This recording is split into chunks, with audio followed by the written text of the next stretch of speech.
Hey everyone, this is Chris Bolts, and I'm going to be coming in with a video reaction to Rob from Comics Explained video on we need to talk about Captain America Brave New World. Now, Rob over at Comics Explained is a huge comic book YouTuber. I've been watching his content off and on for the past 4 or 5 years, and his knowledge on comics is beyond reproach. In fact, I would say that it'd be kind of a toss-up between him and Gary from Nerdrotic, who has more comic knowledge, and because both of these men have really good extensive backgrounds with comics and comics history. It would be really interesting to see have them two have a discussion about those. I'm pretty sure that's been mentioned in the past, but I would definitely watch that to just have them pick each other's brains about the history of comics and where they think they're going. And generally, Gary from Nerdrotic approaches comics from more of a right-leaning libertarian angle, whereas Comics Explained comes from more of a left-leaning angle. And that's neither here or anything like that, but it's just to give a really good indication as to how they view and perceive comics. And I'm pretty sure there's probably not going to be a lot of agreement between them on a lot of things, but I think here with the Brave New World, there might be. So let's go ahead and get right off into it, and I will go ahead and link this video in the comments, and just make sure you go over there and give Comics Explained a subscribe. 2.47 million subscribers and rising. I think he's doing pretty good over there. So let's go ahead and get right off into it.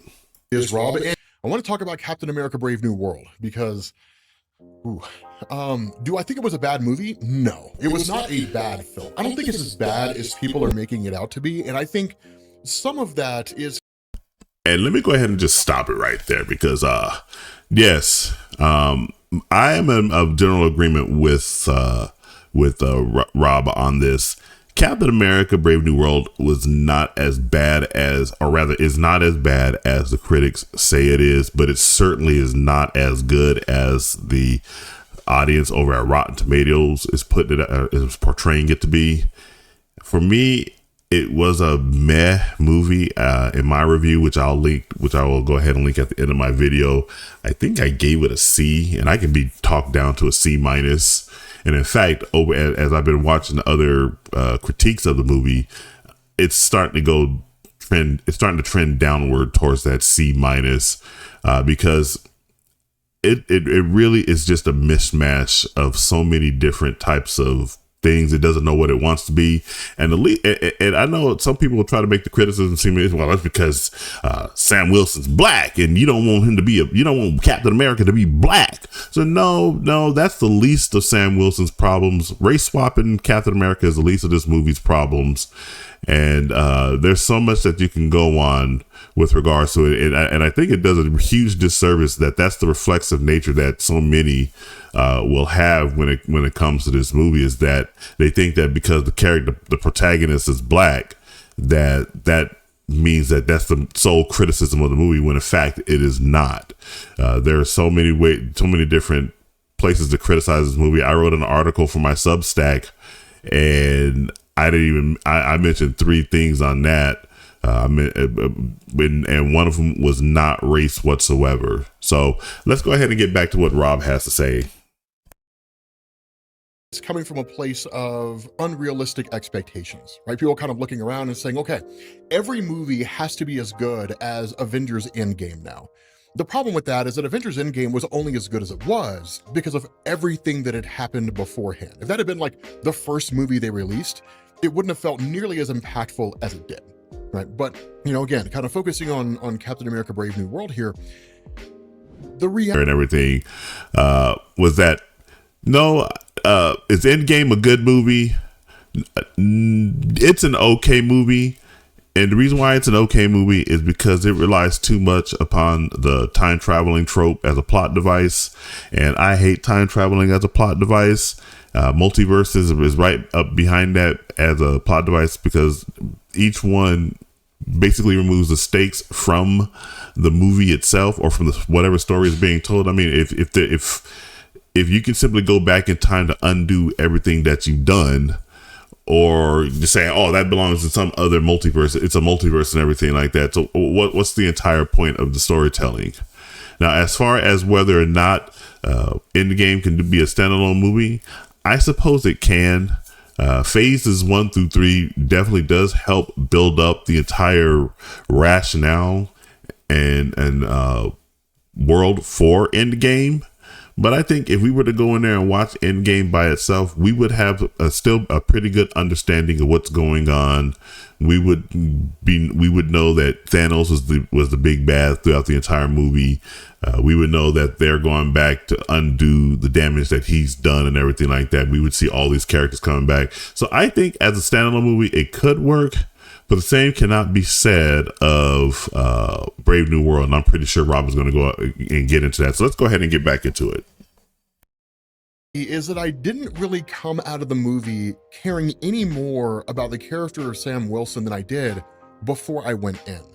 Now, this is not a slight against Anthony Mackie. I think he's a phenomenal actor.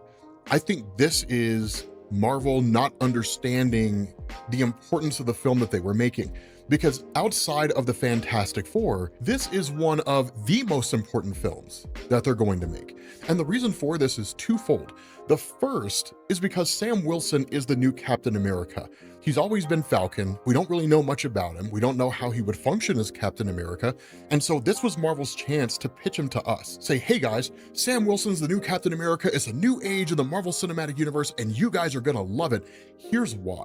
And the second reason for that is, again, this is a transition film, right? This is a movie designed to illustrate to us as the viewers, we are out of the era of the Avengers as you knew them. Thor will be around, and I'm sure Tom Holland will be around in some capacity. To what that capacity is, I don't really know, right? Rumors abound in terms of how, the new Spider-Man trilogy will unfold and so on and so forth. But we have a new Black Panther, Tony Stark and Black Widow were dead, Hawkeye and Captain America Steve Rogers retired.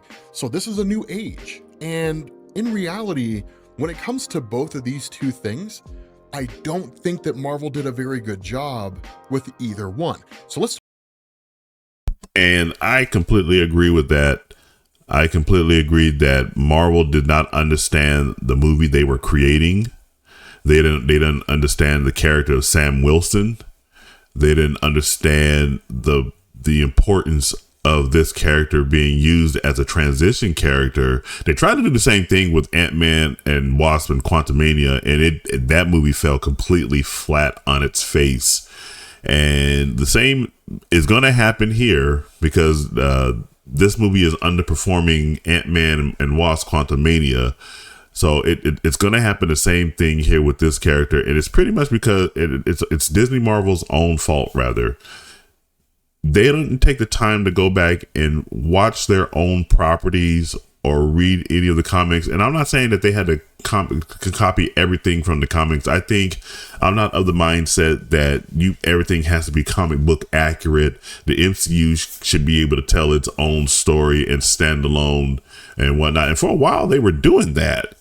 But Disney Marvel has just decided that they don't need to tell a story or anything like that. They don't need to do any type of character development. They don't need to develop really good storylines. All they need to do is just put together certain set pieces because, hey, all we want is action and excitement and comedy and all these other things that are ancillary to telling a good story with good characters. And they didn't do any. They didn't do any of that. So when I left the theater, first of all, when the movie was over with, everybody in my theater did not clap. They did not cheer. They just got up and left. And at the end of the movie, many of us were just either bad mouthing the movie or didn't say anything at all. And for me personally, I said at the end of the movie, because at the end, there's a little line that comes that says Captain America will return. And I said, yeah, Captain America will return, but it won't be Sam Wilson. It'll be Steve Rogers because Captain America is Steve Rogers, who is a blonde-haired, blue-eyed white man. And the couple that sat next to me, they had basically agreed. And it's not because Sam Wilson is black or anything like that. I didn't say the same thing about Bucky Barnes or anybody else that tried to become Captain America without the proper setup or storytelling or character development that is absent from this movie.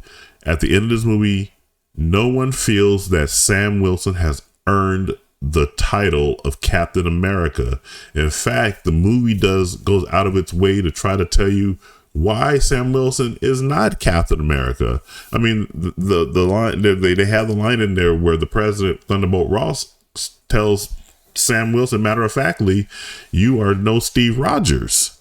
And in the promotional material, they have Sam Wilson retorting, yeah, you're right, I'm not. But in the movie, they took that out. So even the movie is not convinced that Sam Wilson is Steve Rogers. So if the movie is not convinced that Sam Wilson is Steve Rogers, or rather Captain America, then how do you expect the audience to buy that he is? Let's talk about why, right? Let's kind of talk about the things that I liked and didn't really like about this film. So the first things first, I will say there wasn't really a point where I was bored in the movie. There wasn't really an instance where I was like, okay, when do we get to the post-credit scene? Because I'm really tired of this. Like, it really wasn't like it was with the Eternals, if I'm being honest with you guys, right? It was a very, very slow film and just didn't quite have enough action for me. That wasn't really the problem here. And I'm glad about that. And I'm glad that we got some really strong action sequences. I think that Sam Wilson's ability to handle conflict the way it was shown, his agility, his ability to hold his own in any kind of a fight type situation was cool. And honestly, I think it was more interesting watching him fight than it was watching Steve Rogers fight, to be quite frank with you guys. Right? No, Rob, no. That's no, you are wrong about that. There is, let me just go ahead and pull this up here. Where am I? Elevator.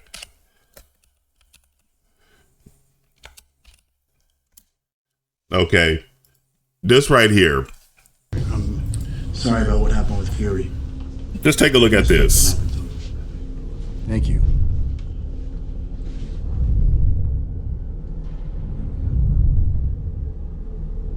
Do you feel the tension building up, leading up to this fight?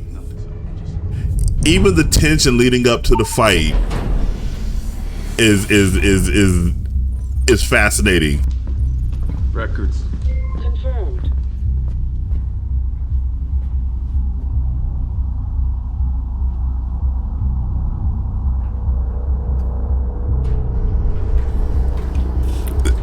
There is no way that Brave New World's fight scenes equal this.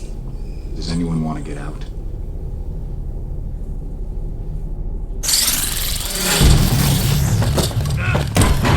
I mean, look at this.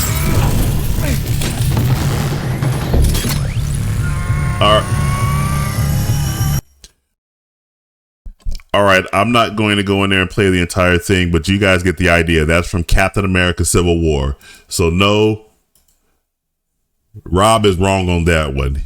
And I like the way he laughed at the end, because he knew he knows he's full of shit.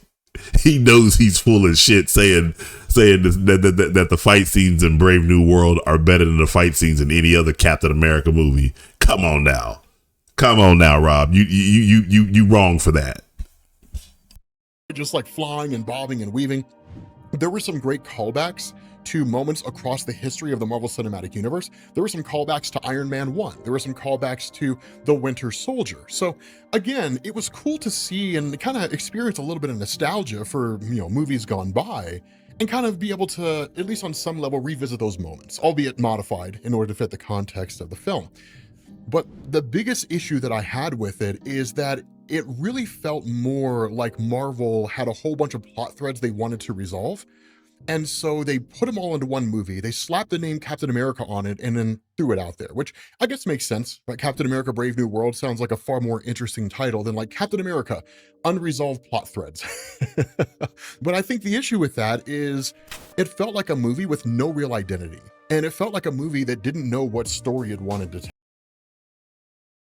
Comes some spoilers here, and I won't go super in depth, but the general plot. The Brave New World did have multiple different types of plots going on at once. It seemed like at one time it was a sequel to The Incredible Hulk from 2008, which hardly anybody watched. It is an underrated movie in my view. Edward Norton Hulk is the preeminent Hulk for the Marvel Cinematic Universe. The Mark Ruffalo one is just an embarrassment. At other times there's callbacks to, like he said, Rob said, there's callbacks to earlier, better movies. And if you want, if you check out Snarky J's review of The Brave New World, she mentions a lot of those callbacks. There's callbacks to The Winter Soldier, there's callbacks to Civil War, there's callbacks to First Avengers, there's callbacks to other better movies within the Marvel Cinematic Universe from phases 1 through 3. But it's just, this movie doesn't have any identity of its own. It just takes the character, and it does a real disservice to the character of Sam Wilson, because we're just taking the character, we're putting him in this movie, and then just telling him to go through the motions, to not worry about anything, because at the end we expected all to work out in the end, and unfortunately that's not the case. Film, if you can call it that, is that it kind of brings in the idea of Celestial Island, as it's called, right? Tiamu just kind of, relaxing out there in the ocean, and he has been since he was killed, and that's now the source of adamantium in the MCU.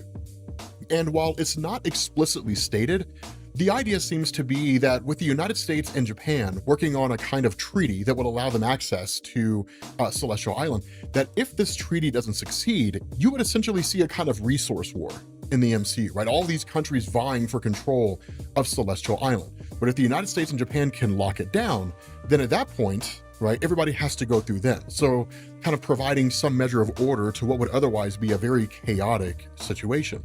In the middle of this whole treaty situation, much like what you saw when T'Chaka was addressing the United Nations, I think it was, in Captain America Civil War, that suddenly Isaiah Bradley and a few others attack General Thunderbolt Ross, or I guess President Thunderbolt Ross at this point. And then, of course, once the attack's over, they don't recall anything. And so at that point, the story follows along with Sam Wilson, Isaiah Bradley, and Falcon as they try to figure out who's behind this. And that brings in the second plot thread, which is really more of a personal plot thread, I think, for Sam Wilson, which is that he is trying to establish the legitimacy of Isaiah Bradley, right? Recognizing that Isaiah Bradley was at one point essentially Captain America, right? It was a very... Which is a retcon. Never mind the fact that Captain America was created back in the 40s. This character Isaiah Bradley was created in 2003, and this is the pro black stuff where, hey, it was just a black man being held down, he was experimented on, and that he was actually the first Captain America, which is, it blows everything up. And this is for the race crowd out there that seems to think that if you make any type of argument that about Sam Wilson being a black Captain America, you guys don't even care that to try to reconcile. How is it that the first Avenger back in 1941-42 was going around fighting the Nazis? And then we get this guy right here who I think he was fighting during the Korean War, Isaiah Bradley, or was it Vietnam? It doesn't matter. Whatever the case may be, how is it that he was the first Captain America, but we already had one that was running around beforehand? It doesn't make any type of sense or anything like that, but it's an unresolved plot thread that doesn't get resolved at the end, by the way. And this is also a kind of a missed opportunity for Isaiah Bradley. Isaiah Bradley is a super soldier. Why didn't they have him suit up to take on to team up with Sam Wilson and to fight against this political intrigue that was trying to set up the United States versus Japan? That would have been an interesting story point. That would have been also an instant remedy for his situation, to be able to come out of the shadows, which I think he exiled himself. Isaiah Bradley did. He didn't. It wasn't like he was really pushed aside. He exiled himself, and he could have been, it could have been something that could have been woven in a little more easily, but you can tell that at certain points of this movie, they really wanted to make a political statement on the current state of America vis-a-vis the black man. When that was probably test screened, it did extremely poorly, and they had to go in and do reshoots. Now Disney is trying to convince us that the reshoots only cost them $180 million and whatnot, but we know historically that when they take into consideration the reshoots and everything like that, these movies their budgets can balloon well past $300 million and whatnot. But I'm not gonna. It looks like I'm not gonna spend too much time on that. So let's go ahead and fast forward and let's take a look and see what else he has to say here. You get this revelation that Thunderbolt Ross was essentially lying about taking pills for a heart condition, was actually taking pills that were gamma irradiated, and then he transforms into the Red Hulk. And I kid you not, through like the power of love, when Sam Wilson brings in Betty Ross and then manages to talk Thunderbolt Ross down, he turns back into his normal self. The day saved. Roll credits. Here's the problem with this, right? At no point over the course of this film did it feel like a Sam Wilson film. It felt like a we're wrapping up plot threads film. That is exactly correct. So that's the bottom line of this movie. That's not a really good shot or anything like that. Let's put it over here. That's a good shot of Red Skull, and that's pretty much what it was. It's just this was a let's try to wrap up plot threads. There is no reason to watch this movie because Disney Marvel didn't give us a reason to really watch this movie. This is a Sam. It was supposed to be a coming out story for Sam Wilson, but they fail at that. They fail at telling us how Sam Wilson has adjusted to becoming the new Captain America. They fail to tell us why he feels he should be the new Captain America. They don't give us a real good proper setup of him being Captain America. None of the villains in the movie are any villains that have any familiarity with Sam Wilson, because they're all other heroes villains. Red Hulk and the leader are Hulk villains. Excuse me, they're villains to the Hulk. I think Sidewinder, I think his villain, he's also a villain to the Hulk and everything like that. So it's just who is Sam Wilson at the end of this? They even take away his Falcon title and give it to another man. They give it to Joaquin Torres, and you're like, who? Well then, but he's still flying around with wings like the other Falcon. It's like, well, why didn't you just make him stand alone? I know in in Captain America Winter Soldier, they introduced Falcon as a sidekick to Captain America, but did Captain America really need Falcon as a sidekick? No, he didn't. It was straight through and through still a Captain America movie. Falcon just happened to be a really good character that was created, and he complemented Steve Rogers really well, and he came off as very likable and very capable. That is not the same here with Sam Wilson as Captain America. He's not very likable, and he seems like he's capable, but he's using all the fighting techniques of Steve Rogers with that shield. And I've already mentioned in my review and elsewhere, that's impossible. The shield is a tool. It is not something that simply can be picked up by an individual and say, well, now you can fight like Steve Rogers. And contrary to what I had a commenter on my review argue with me about how this shield can be manipulated by a 4-year-old, because the shield is what has the properties and whatnot, not the man who's holding it, which is absurd. A shield that if I were to pick up a shield right now, that doesn't mean I'm gonna like just for example, if I were to pick up a police riot shield, That doesn't mean I will be able to use it with the same technique and precision as a police officer who trained with that shield for years. It doesn't work that way. And Steve Rogers throwing that shield around, that's because he developed an entire fight style that integrated that shield within his fight style, as well as his abilities as a super soldier. That cannot be said for Sam Wilson. Sam Wilson picks up the shield.